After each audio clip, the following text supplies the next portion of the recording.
Hey everybody, welcome to Mixlife 65. Today we're going to be talking about, I don't know, some weird shit. We're going to talk about how to use flavors in a non-traditional way to achieve goals like I guess flavor bending or whatever other people call it, right? Just to use flavors in a way that can help you achieve a flavor without having that specific flavor on hand, right? So Adam and Rick are here. I'm digging through my emails real quick because we have a short announcement to make, but I got to find the thing first. It actually physically hurts you to call it flavor bending, doesn't it? I hate the like kitschy trendyism of all that. Like, I mean, I get where those folks are going with it, right? And they want to make it easy, relatable, and labelable, but I don't know. It just sounds goofy. I can't help it. I'm for all of the slang terms. Let's bend the shit out of some flavors. Bend the shit out of some flavors. So, real quick before we start with all of that, for everybody watching, E-Juice Makers will be making an appearance at the Vegas Vape Expo in already said in Las Vegas, right? It's November 9th and 10th. So it's a Friday, Saturday. Saturday is the day that's open to the public. So for all of you folks that are working in the industry, you'll probably be able to be in Friday and come hang out.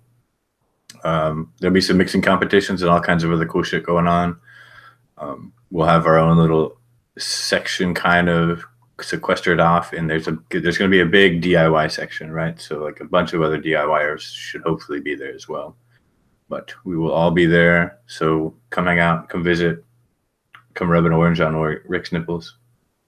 I have it on good authority that Koppel loves hugs from strangers. So if you want a warm, strangely moist embrace, you can just run right up to him. Yeah. Also, if you're not allergic to being shanked in the kidneys. That's better than the licking that was going on at Chef's Flavors, where they were licking Lewis on the face and Carl on the face if they saw him. Did you see the weird masks they made for Chef's Fest? Yeah, I was looking through the pictures. They had like a bunch of pictures of Lewis like printed off and turned into shitty paper masks. And a bunch That's going to turn into the weirdest orgy. That's what I'm saying. I mean, it was weird. I mean, I'd be into it. I'd want to watch that, but yeah. I mean, weird. I'd jump right in. I wouldn't even slow down. I mean, if we're getting swifty, let's get swifty, right? Also, if you're looking for a very weird show, we watched all of them. It's called The Center, and it is on Netflix. It's, Justin Timberlake's wife is in it, and she just stabs this dude for no reason. And then for the next like 8 episodes, it explains it. It's really good. Oh, actually, I just saw the preview for that. Yeah, I might check it out. But I'm on a Star Wars bender right now, so I can't talk to you about anything other than that. Nice. The significant other finally made. I don't watch a lot of anime. I have some issues, but the girlfriend finally made me watch Cowboy Bebop, so that's what I've been watching lately. Dude, that shit's good. Yeah, right. It's actually surprisingly like not. Like, people talk about anime, and I assume it's just going to be somebody grunting for 20 minutes talking about power levels because Dragon Ball Z is the worst thing in the world. But this is pretty good. Yeah, so there was like a period in the 90s, like the late 90s and the early 2000s, where Cowboy Bebop and Trigon and Escaflowne and a couple other series that were all like Neon Genesis Evangelion. Like all of those shows were super good and had really good writing and fantastic art. And then they got then anime became way more popular in the US, and I don't know, it just went south for me. It's less interesting, but there's some pretty good ones out there. And I just want to say, like, that fucking the intro on that show, like, that's just basically the Venture Brothers intro. So, right. It's good stuff. It's good stuff. All right, so we talked about some ways to use. We can start with like the basics, right? So getting good or gaining like the ability to look where you can like add flavors to achieve like a different goal, like starts with like a pretty basic understanding of how food chemistry works and how the food industry works, right? So spend some time like reading labels, right? Read the labels of all your fucking candies and fruits and sodas and look up recipes online, like how Coca-Cola is made or whatever, right? And spend time learning like what all goes into those foods and like those flavors that we love, because there's a lot more depth to like a fucking cherry starburst than you would really want to ever admit to. So like going down the rabbit hole of like trying to like replicate real world foods, like you have to break everything down to base ingredients. So things like vanillas and caramels, and grain sugar and all of this stuff like that, like really goes a long way, like for starters, right? So like if you look at sodas, like every dark soda on the market has like vanilla and caramel and nuts and all kinds of other stuff, almonds and cherry, even just in a regular fucking Pepsi, right? All that stuff is in there, and you don't taste it because it tastes like Pepsi, right? So you have to look at all those crazy layers. Joey said I use vanilla swirl for the waxiness this morning. Vanilla swirl is like the cheatest, the flavor bending, like cheat method. You can do so much with just vanilla swirl. Yeah, Koppel is the person that I stole that trick from originally. So that's all right. That's all right. I mean, thank Koppel for that. Now I just use that in everything. It's so easy. Like there's no reason not to. Like if you're trying to make a candy that's like a soft chew of any kind, like vanilla swirl is almost always 100% going to be involved. You should look at every single recipe as a, not if vanilla swirl belongs there, but if vanilla swirl does not belong there. Yeah, if it doesn't belong there, you should probably just move on. There's a horrific number of my commercial recipes that all use vanilla swirl. I'm not going to lie. That's the one guarantee. There's probably vanilla swirl in it every time. We are in fact down with the swirl. Whoa. Phrasing. I had to like shift. This chair needs to be replaced, I think. Where are you, Adam? What are some tricks you lean on? Well, I mean, I know what they are, but you should talk about them. Oh, TPA whipped cream. I use that for like anything, tobacco dessert or bakery dessert, anything that kind of needs more body to it. And then I'll use the PG-VG ratio as well for like a thickening effect. And then so if it's supposed to be like more of a thicker body, I'll go up to like an 80-20, and then use things like whipped cream or Inawera, vanilla, shisha, things like that. You can't replicate the pudding without Flavora pudding. Like that's special. I got Vape Train pudding base, and I wasn't. I mean, it tastes like the part of pudding that you don't like. That's in like the Jello box. Like, well, the Vape Train pudding base is like a bread pudding base. Oh, okay. Yeah, like it's a really interesting AP with the TPA whipped cream. So that's mostly triacid, right? Like that's what's doing that. It's like 90% triacid, I think, or 80% or something like that. Yeah, so I kind of took the idea from the dragon fruiting of strawberry stuff. And I'm like, all right, well, why are they doing that? Oh, okay.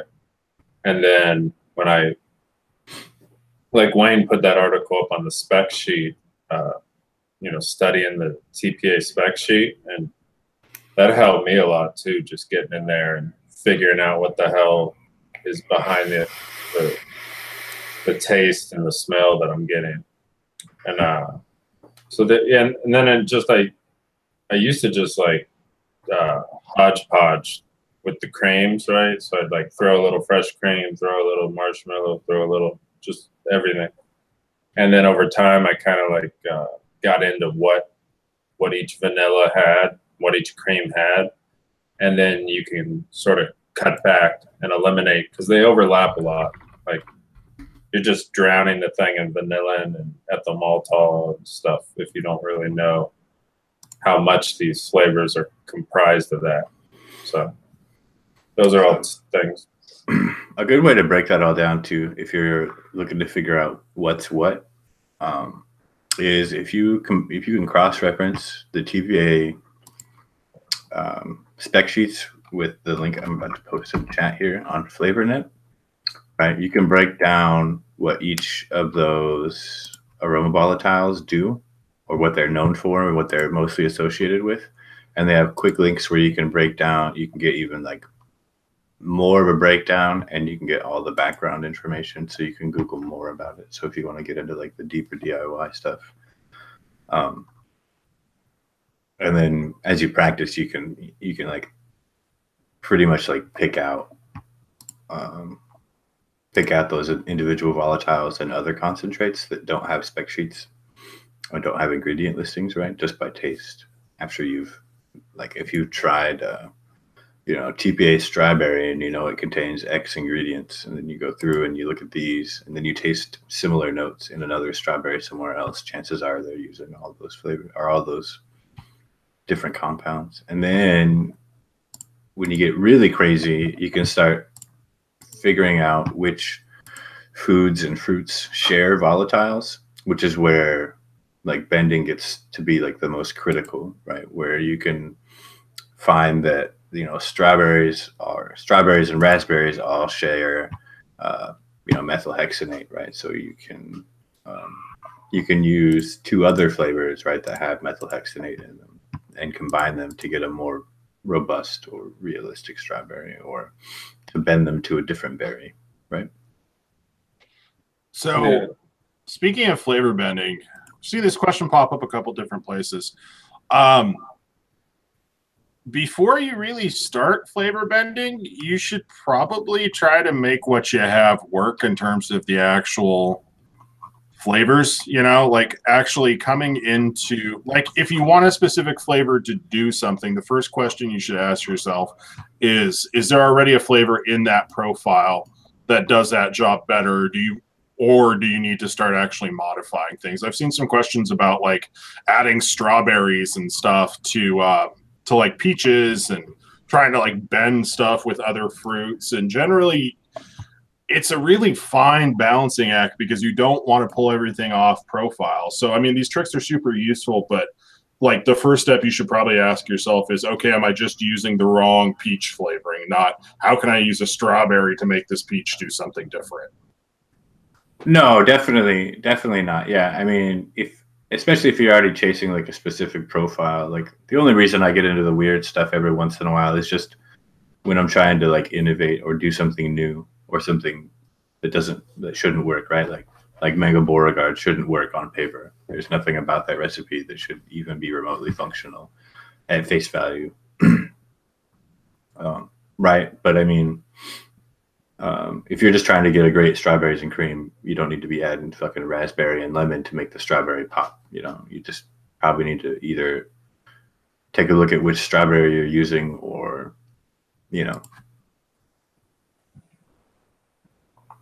however you want to fucking approach that, right? But you don't need to use like 6 different things to fucking label. What's his sub-vapes? Is he here? Yeah, I just showed up in the chat. Oh, okay, there he is. I was telling him that his cash bribe is in the mail. So Up, sub-vapes. It was a pretty sweet video, man. Dig it. Thank you. Yeah, it was very weird in the right ways. I like it. It was a little stalker creepy. I won't lie, sub-vapes. Went through the videos and found references. But it was good. I liked it.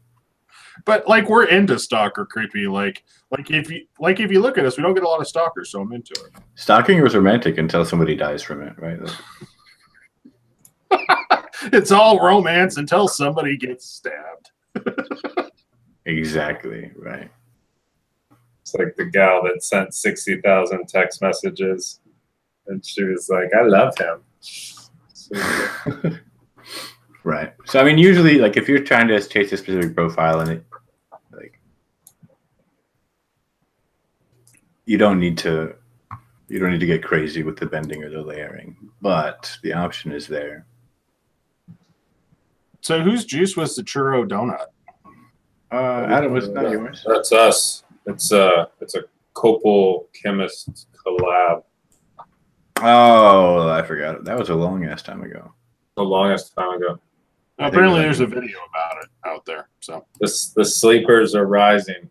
That's my thing lately is just like post the good stuff. Like I got great recipes nobody has seen, so I'm just revising, like posting up stuff that I know is good to go today, and just giving it life again because there's more mixes left in some of these recipes that just haven't got their time. So that's what I'm doing. Well, I mean, there was a period there like last year where I was pumping out like 1 or 2 recipes like a day. Like I had so many going on all the time that I was able to like finish revisions and then post final versions like one or 2 times a day. Because I was just mixing. I was so bored. I was mixing all the time, just to like pass the time. But like I think I released one this year, and that's the cantaloupe rum.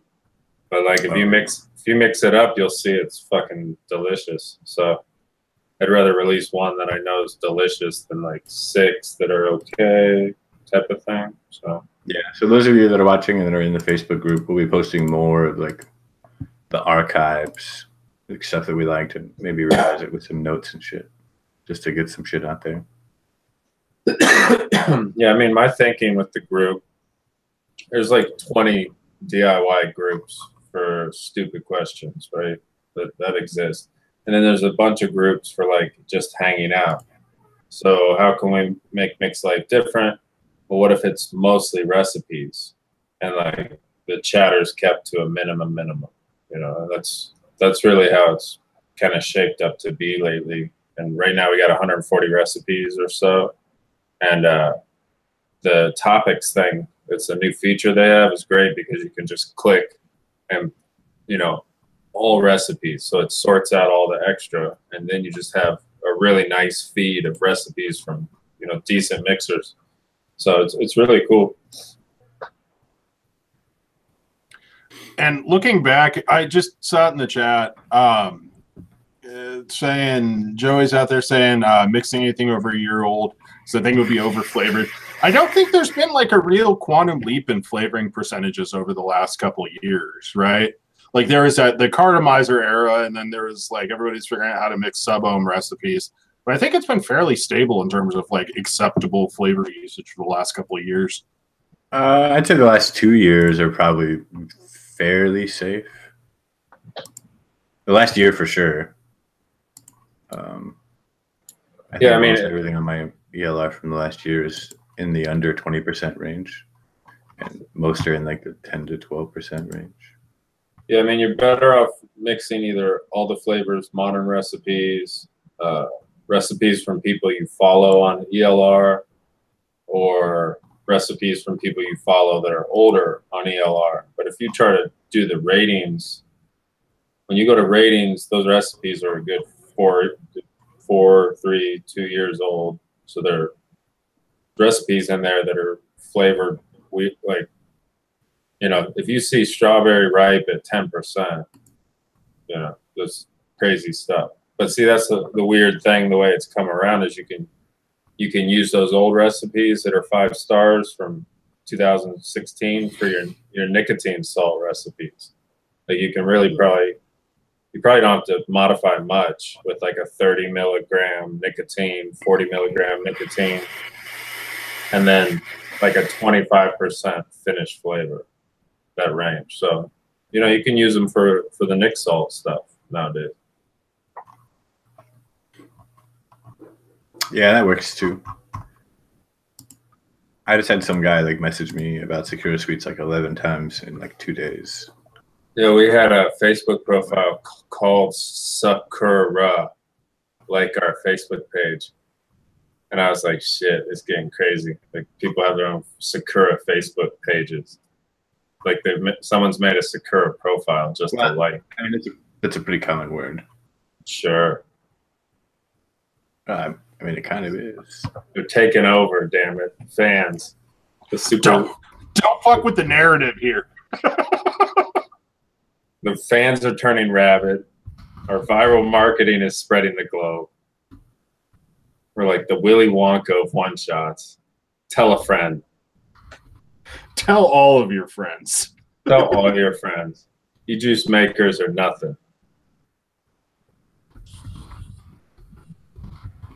Coming to Vegas, baby. If you're a diehard DIY fan and you want to have fun with your favorite celebrities in the DIY world, come to Vegas, November 9th through the 11th-ish. I feel like we got to put some air quotes on celebrities, but yeah, no, it should be a good time if you're into DIY. Yeah. Buy a beer for Concrete River or a Shasta. Yeah, buy me a Shasta Club soda. I'll be the dude looking awkward as fuck drinking a tonic water. It'd be great. Yeah. What I want to do, which we haven't had approved yet, but I would love if we did like a B2B session on Friday, where we sell some recipes. You know what I mean? Just like some quick cuts. Like we do like a one-on-one, and they tell us what they want, and we develop out. I'm willing to bet that there's going to be like some like industry dudes lurking around our fucking space, trying to pick up recipes on the cheap. So bring some shit with you. Yeah, that's what I was thinking. So we should. All the sleazy guys that don't want to deal with the FDA, they're gonna want to like, we'll give you $500, $200. We're gonna Ocean's 5 this. I'll give him $200 for a bottle with no recipe. How about that, motherfucker? No, I'm kidding. But yeah, so I'm sure there'll be like industry reps there looking to pay for mixers or hire mixers. Yeah, this is we're going big, so it's going to be like e-juice makers table. We're going to be doing recipes. It's going to be mix-offs. It's going to be all kinds of stuff. So if you are anywhere near Vegas, definitely hit it up. Graham has gotten lucky. It looks like everybody wants to hang out with Graham. But right. Graham, I don't want to pay for a hotel, so park your trailer in the parking lot there for me, will you? I mean, I want to hang out with Graham. Yeah, dude. Yeah. Be good. It's going to look like Silent Bob and fucking Jay. I want to hang out with Graham, but I don't want to wake up in a bathtub full of ice and be missing part of my insides. Concrete River just walks up and stands next to Graham in front of the convenience store. You don't need both of your kidneys. Grow up, couple. You got two for a reason. It's true. It's true. I do have two.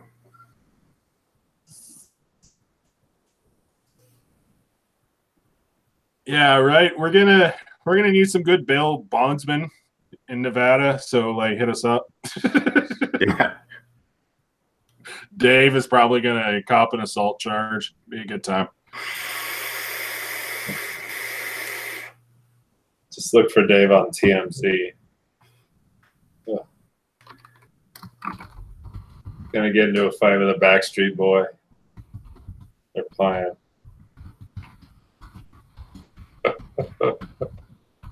And apparently Dave and Graham are going to go Fear and Loathing, and Graham's the Dr. Gonzo in that situation. So go with God. Should be a beautiful disaster. Yeah, and then Rory Too Tall is trying to get married on the damn trip. So that's good. So who? The three of us are going in Too Tall. Jen said she might go. Jen might go. So Dave's going to be there. Dave's coming. Yeah, the mighty ID10T. Yeah. A pillar of the DIY community will be there, blasted on AMFs. So, and then I take it for like a fruity drink kind of motherfucker.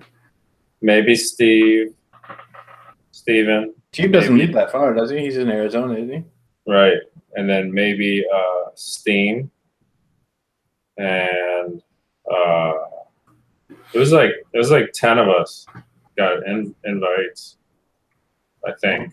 My boy Shindo's going to be there. Graham's going to be there. Be a good time. It's going to be good. Shindo's going to walk around with a black curtain with him. You can't ruin the illusion. We don't need to know that he has a body. He's just a face in the dark like Captain Howdy. Is he going to have like those Halloween costumes with like the shower curtain all the way around, right? With his face cut out. Yeah, you have to come in to talk to him in the dark room, like Wizard of Oz style. No way, that's creepy. That's how you get raped. I'm not doing that. That's Shindo's autobiography on Amazon. Alcoholic Slurpees. Alcoholic Slurpees and how you get raped. How far the mighty have fallen, huh? How do you like that Surin? Is that the Surin air you got there? This thing? Or is that little cheap smoke one? It's the smoke one. One of them, about to, one started just like flickering like a MacGyver bomb, the light. And then I threw it away after that. Because it's only supposed to light up when it's engaged. And it was just like, for like a good minute. And I was like, all right, this is wrong. Something, it wouldn't hit. Because they use the battery charger as the airflow, I think. And then it runs through. So it runs through the little USB charger, but there's no holes on it like airflow. It's nifty. I like it. I got into, so I bought a Juul. The Juul packs lasted me about 2 hours a piece, which I was like, oh shit. And then, so the math on that would be like $10 a day habit on a Juul. So I was very happy to be vaping. But what I saw is like, okay, I'm not the only one that's going to be like, this shit is ridiculously expensive to vape the Juul, right? And I met somebody the same day I bought it that was like, hey, you got one of those? He's like, yeah, they only last me a day each pod.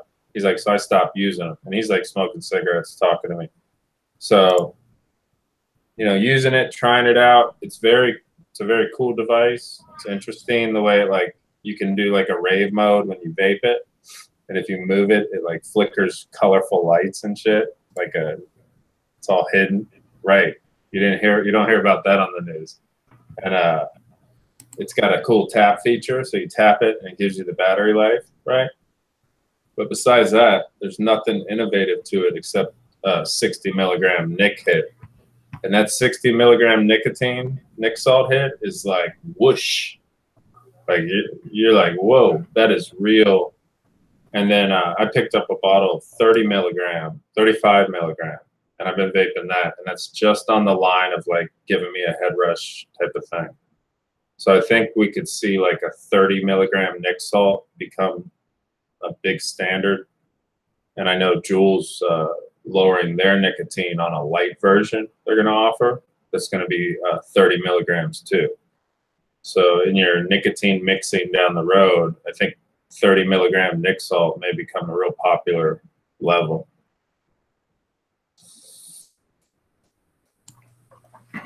Yeah, I'm burned out on pods, man.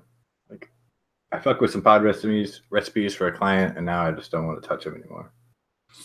Like, I get their convenience for people, but mixing for them is like so brain dead and boring. Yeah, I agree. It really felt like muting my love for flavoring and mixing and stuff during the month and a half that I was testing. I was like, God, this shit's so simple and dumb. Like you only get like 1/10 of the flavor that you can get on like an RDA or whatever. Yes. So no.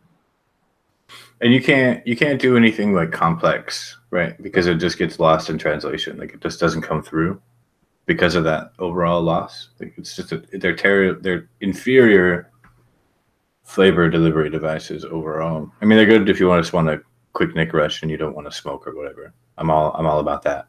But mixing for them is pretty boring. I think we're pod shaming you here, and I think they deserve it. So they do. Are you pod hipsters out there? Thank you. Okay, but what I see is Juul's got the money and the position. Dude, Juul has like half the entire vaping market. So they're gonna get everybody in the market, like into the market, because it's so much like a cigarette. You can walk out of 7-Eleven, it's charged, and you're vaping. And I love that about it, right? So it's so innovative that you can like accidentally become a vapor, right? Well, the other part of it is that you're gonna hit that money You know, the same thing we ran into when we were vape shop people when we were is like, this costs too much money. Well, that's going to bring a whole wave of people from the jewel market. So I like it because it's a real easy way to convert cigarette smokers and get them vaping and bring them down the road to, you know, what we're doing.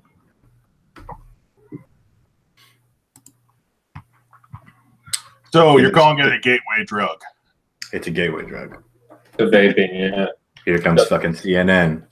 So their jewel tobacco is TPA Western, just by itself, which is awful. The creme brulee, it has, I'm thinking it's TPA, right? Just because the way the other ones came across. Because I was able to place Western, that made me think that the whole line was built with Flavor Apprentice. So then, you know, the mint is just mint, right? And then there's like a berry one that tastes pretty good, but it tastes like a mix of like strawberry and maybe some other mixed berry of Flavor Apprentice. So I'm thinking the whole jewel line of all those flavors is Flavor Apprentice, which makes me think you could probably craft that mango flavor by, you know, combining their regular mango and their Philippine mango. I think you could probably get close to, there's no sweetener in the jewels, right? And then the other position that the flavoring takes, where when I'm vaping, I want the flavoring to be like an 8 of 10, maybe nicotine, maybe a little hit at the back, but mostly flavor. The jewels like maybe a 2 or 3 out of 10 on flavor. Like you're just getting the hint of flavor, and it's almost no taste. It's no taste at all almost, and then just a hint of flavor. Absolutely no sweetener. So I mean, what they're being introduced to is just the most basic flavoring level, and then I think those people are going to really, you know, be appealing to what we do. For sure, for sure. What is going on? My chat keeps minimizing. Shek, there's a link to our Facebook group in the description of the video, if you're wondering.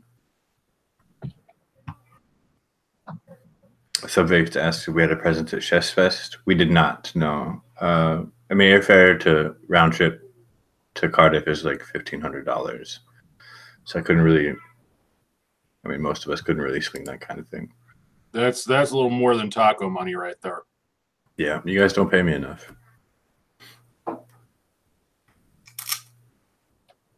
Speaking of paying us enough, if you know anybody that's starting a vape line anywhere in the world and you need mixers, that's what we do.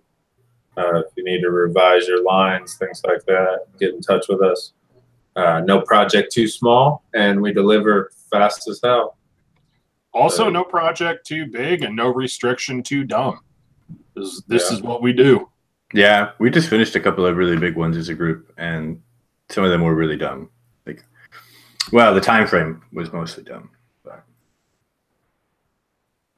is there a Flavor Apprentice creme brulee flavor? Do they all? No. So maybe so I'm thinking maybe custard. Just it had one custard and caramel. Yeah, custard and caramel, and that's what the notes I got off it were like a light hint of caramel and then a straight up like vanilla cream, but it had like a weird bitter butyric acid note that I don't get off most vanillas. So like some of the draws I got on the creme brulee one were like unpleasant. So I don't know what that would be. Did I miss? So Flavor West sweetener, is that like the common like thing is it's 10% sucralose, but I checked out the MDS. It is not. It is no. It's like 40% sucralose. Yeah. Yeah, it's just sucralose, but it's a hell of a lot more than 10%. Yeah, it's like 40%. It's more sucralose than Cap Super Sweet, I think, or they're the same. But it doesn't have citric acid or sodium benzoate. Right, so it doesn't have the weird preservatives or the other stuff. So I don't think there's. I have the spec sheet for Flavor West sweetener. And I don't think there's water in it. There might be a tiny bit, like maybe 10%, but it is definitely like a 40% sucralose dilution. It's strong as fuck. It is incredibly sweet. So if you use like 0.25 is more than enough for most DIY applications. But I've seen it used commercially as high as like 4 or 5 or 6% even. Or even in some cases, there's a few I've seen people take it all the way up to 10 in like single flavor in the old days.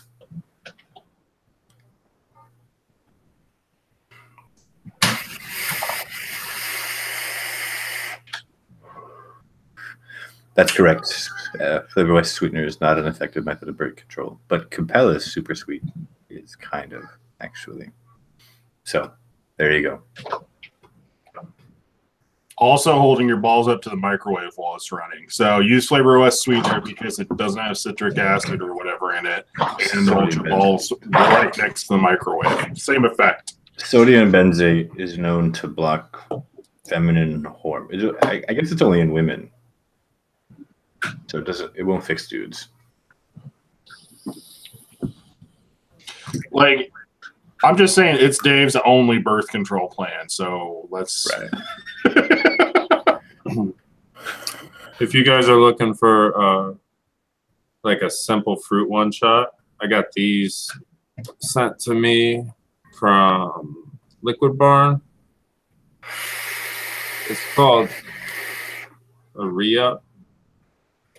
Yeah, and they're done by one of the mixers from Kraft. And they're good. Like they're not. There's no. I don't have any problems with them.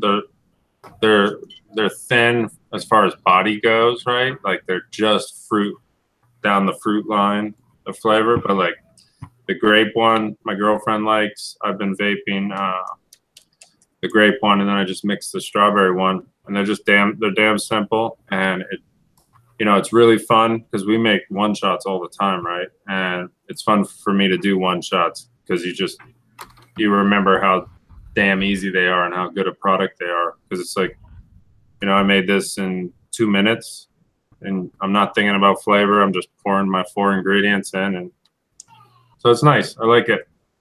So if you're looking for a decent one shot, those are good. They're like $4 or $5, I think, and a couple fruit flavors. Did they end up sending you like the basic bottle? Like, I like it. I got the letter in that bottle, right? Yeah. And then I looked at it and I was like, this thing's stupid as hell. And then I looked at it again and I was like, oh, I see what they're doing. So it took me a while to get it, but the potential for it is it could be the only vape product left if the FDA was to be like insane about flavors, right? And they say, you know what? We don't care about flavoring, but we're only going to sell this product. And basic is basic liquid. It's just nicotine, PGVG in a various strength. And then they're doing the short fill method that the UK does, but you're filling your flavoring into the top of the liquid. So it's unflavored. It's a 16% ranged pour. And then, when you have ones like these that are made at 16, you literally can just fill up the bottle with the rest of this. And you can do these simple pour-in one shots without even measuring, which I'm impressed with. I think there's potential for it. We're in talks now to potentially do something with them because I like the idea of not needing a calculator. You don't need the scale, and you're not going to mess up nicotine because that's already done for you. And then so where the pressure goes to is on us to deliver a really good flavor. And if we deliver a really good flavor, then you've got a great little 2-piece product there. So I'm interested in it. What did you think, Concrete River? I still need to really dig into them. I've only had a couple drags off each of them, but I do like that re-up craft thing a lot more than some of the other options. I dug a couple of Wayne's one shots. I wasn't super big on the stuff that my man put out. Those were kind of and the then one hit wonder guys. Yeah, the one hit wonder ones were kind of meh. The blueberry one, not the muffin, but like the blueberry rocket or whatever, wasn't terrible. It was the only one out of the ones that I could like save a whole bottle of. I wasn't thrilled by it, but it was good. Yeah, but the re-up ones, like I like that direction for Liquid Barn. Like easy, accessible recipes. They don't really need to steep. You just dump them in the bottle. Like how much easier can you make the one-shot process, really? And I like the fact that instead of going with the UK short fill method where they're adding Nick shots, you're just adding flavor to bottles of basic e-liquid. Like that's just easy, simple, boom. Yeah, I think overall, like, because they don't have to deal, like, it's a good way to like not skirt the PTMA process, but to make it much easier, right? So their PTMA application for basic e-liquid with no flavorings is going to be way less trouble, and then appeal to the DIY market that can already add flavors, like where flavors aren't an issue to acquire. Like, it's a pretty smart move, I think. Yeah, I think they don't need an application even because you still need they an were application saying, for flavor. well, they were saying they sold it prior to August 8th because they technically did. You know, they sold base. So right, yeah. I think their messaging. I like it. It's got that thing you like, concrete, with the lid, the way the lids pop off on the short fills, so you can. Yeah, that little ridiculous spout thing. It's amazing. Yeah, I like it. I think there's potential to them. I think the U.S. that becomes the play is the flavorless liquid, and then we're the flavor makers. And then in the UK, you know, the play is nicotine-free liquid, and then you're the nicotine adding person. Yeah. Right. Well, it's just how the two different governments like define like what the finished e-liquid product is, right?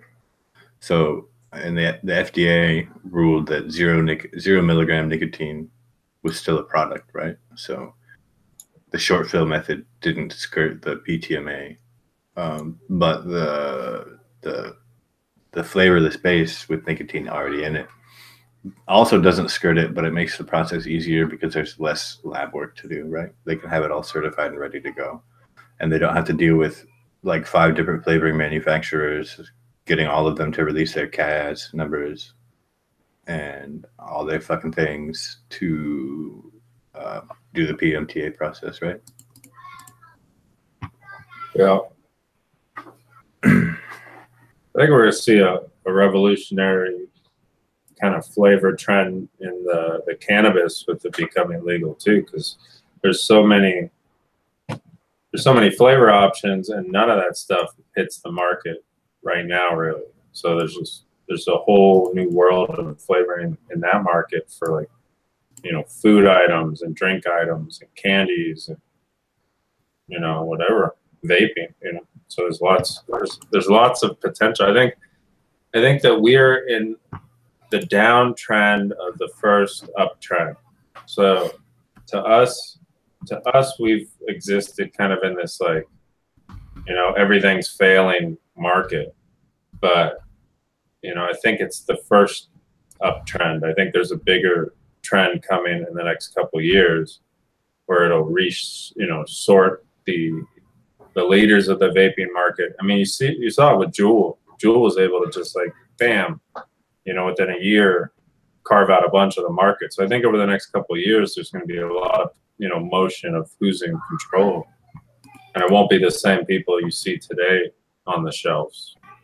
Yeah, I think it'll just be different labels. There's no way that the people that have made a lot of money in this industry are going to back out of it, right? They're just going to shift their attention, right? There's going to be some rebranding going on, but it'll still be the same people, I'm sure. Where there's just not that many actual innovators, right? Like, there aren't that many like mixers, not that many, right? There's not so many that we'll just have a whole new wave of them, right? Like, that's not feasible. But yeah, there'll be some rebranding going on. Sure, there's going to be a bunch of market shifts, right? Some companies will close, people will move around, but it'll all still be the same people. Big Tobacco will end up owning some of it eventually, you know. Thanks, Joey. She said she won the entire UJM line from chefs, and none of them were overly sweet.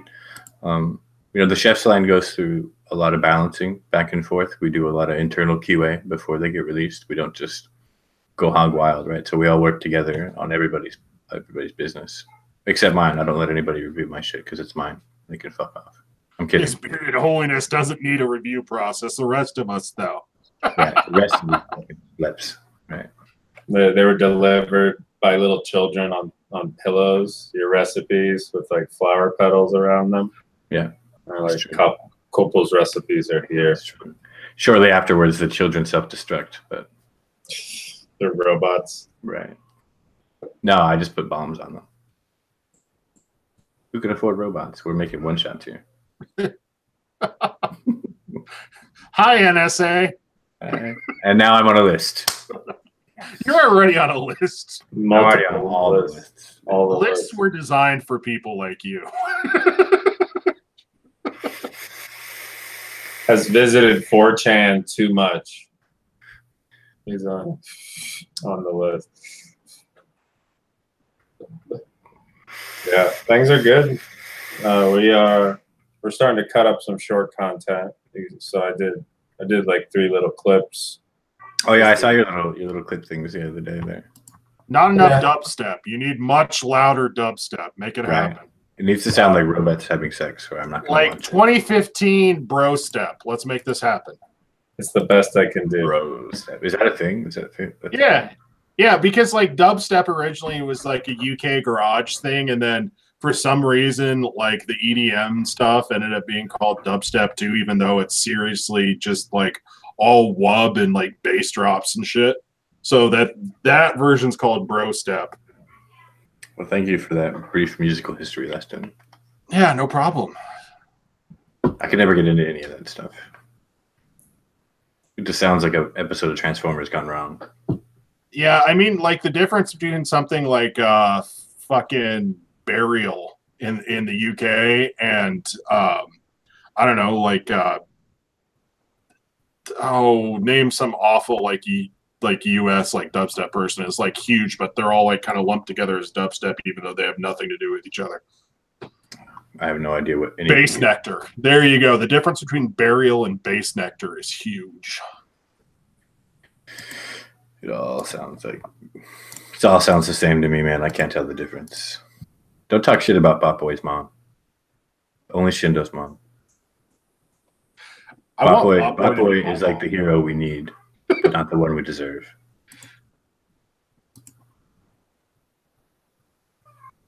Yeah. I'm gonna tell you on Reddit right now. So flavor bending. Right. So I spent 5 minutes on that, and now we're talking about Bot Boy's mom. Maybe use TPA Quince. There you go. TPA Quince. That's it. There's all there is to it. I'll do this spiel real quick one more time. So for those of you that are interested in learning how to identify molecules and flavors, you can use the TPA spec sheets and this link right here.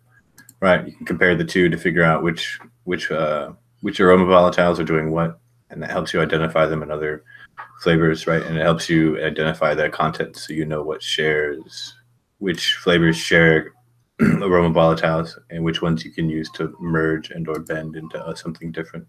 So yeah, that's the short version. There's like I could write like an awkward book about it, I'm sure, or do like a week-long YouTube show, but nobody wants that, right? We'd all fall asleep. But you can use those two as a cross-reference to learn most of what you need to know about like modern flavor chemistry as far as it applies to mixing. It's pretty easy. Not rocket science. Or what's that other one? I can't remember. Rocket surgery? Yeah, rocket surgery. That's what I meant to say, and I fucked up my own joke. Look at me. We're in that hour. We got any last-minute questions from chat? Yes, Rusty. Flavors that share aroma molecules will not only they'll bond more readily because they'll bond to their own, like, right? So like butanol is going to mesh. It's going to bond with other butanol. Don't put butanol in your juice, though. It tastes like gross. But anyways, exactly. And you can identify like what's causing the off notes in flavors, right? And then when you're using a new flavor, a flavor that's new to you, you can identify some of those by taste after you're used to learning to separate it all. What about the pepper and ice cream? That's all acetylpropanol. Yeah, it's acetylpropanol. Really heavy concentrations of acetylpropanol end up tasting like black pepper to a pretty sizable chunk of people. And just so turns out that a lot of the really rich TPA flavors just dump acetylpropanol in there. Gotcha. Pistachio, TPA, or real flavors in a nutty cookie mix. I'd probably just go with TPA. It's pretty easy to use. I don't know real flavors. And I'd probably start at like 2%, maybe 3%. Yeah, TPA. We push it up over 3 or 4%, and it starts getting dry and weird. It's a perfect pistachio ice cream flavor. Is TPA. I like it. TPA's chocolate. Which chocolate? Yeah, which chocolate? Because they have a dark chocolate. Yeah, just make sure it's the clear. Don't buy the dark unless you really like re-wicking a lot. Even the dark, you have to re-wick all the time, right? But the regular TPA chocolate, like it's like black, right? It will ruin everything you own. It will stain you and your soul. Pretty much, yeah. But TPA's double chocolate, it's workable in general. It's kind of a little bit more Tootsie Roll than what people think chocolate should taste like, but there are basically no fantastic chocolates left, so it's workable. You add some AP behind it, it works a little bit better, but it's always going to be a little sketchy. If it's just a chocolate and not chocolate clear, start really, really low. Really, really, really low. It's probably okay. They don't taste super dissimilar, but it's really strong. And it's going to, like I said, it's going to ruin all your shit. Yeah, it smells great. It vapes kind of weird, though. And it gets a little plasticky if you take it over 1%. So I'd start at like 1/4% or 0.5%. But for $80, you can get the whole e-juice makers line from Chefs. For $7 more, you can get it sent to the U.S. You get 28 flavors. You got Wizard Labs. Those flavors are showing up all over on Instagram and stuff. We have Mixer collections starting to take off, doing awesome. e-cig Express. We have Bull City recipe packs, I think. And then, Vegas. If you are anywhere near Vegas, come out and hang out with us. E-Juice Makers is going to Vegas November 9th, 10th, that weekend. So join us. It'll be good. It'll be real good. All right. I got nothing else. You guys got anything? Nope. All right. Well, have a good week. We will see you again next week for more unplanned shenanigans.